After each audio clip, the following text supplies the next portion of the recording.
Global markets में invest करना देश के लिए फायदेमंद है? Big debate. पर श्वेतांग भाई, मैं तो देशभक्त हूं। मैं क्यों दुनिया के स्टॉक मार्केट में इन्वेस्ट करूं जब भारत में ऑप्शंस हैं?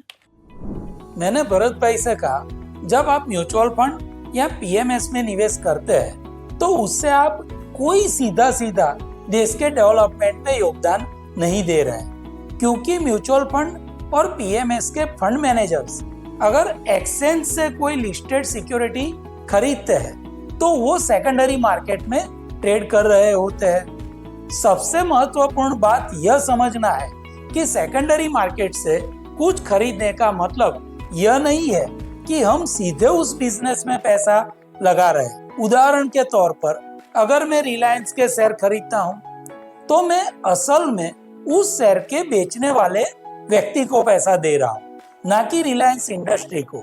यानी मेरा पैसा उस कंपनी की ग्रोथ या भारत के डेवलपमेंट जर्नी में नहीं लग रहा, बल्कि सिर्फ बायर और सेलर के बीच का लेन देन हो रहा है।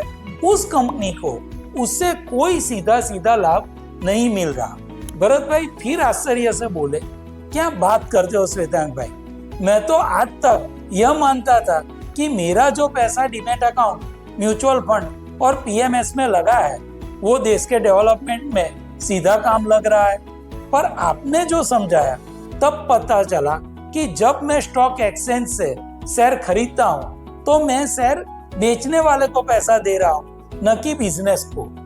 मैंने कहा, भरत भाई आप ही नहीं, बहुत सारे लोग की यही मान्यता होती है, क्योंकि हम टीवी पर एड्स देखते रहते हैं, सही है सही है, तो सब मान लेते हैं कि सब कुछ सही है और बाकी कुछ है ही नहीं।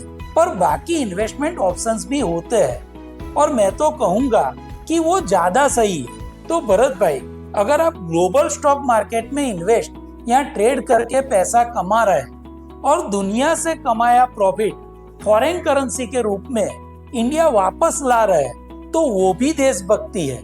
मैं तो कहूँगा वो ज्यादा बड़ी देशभक्ति है। Shwetark, the Indian International Organization. Join us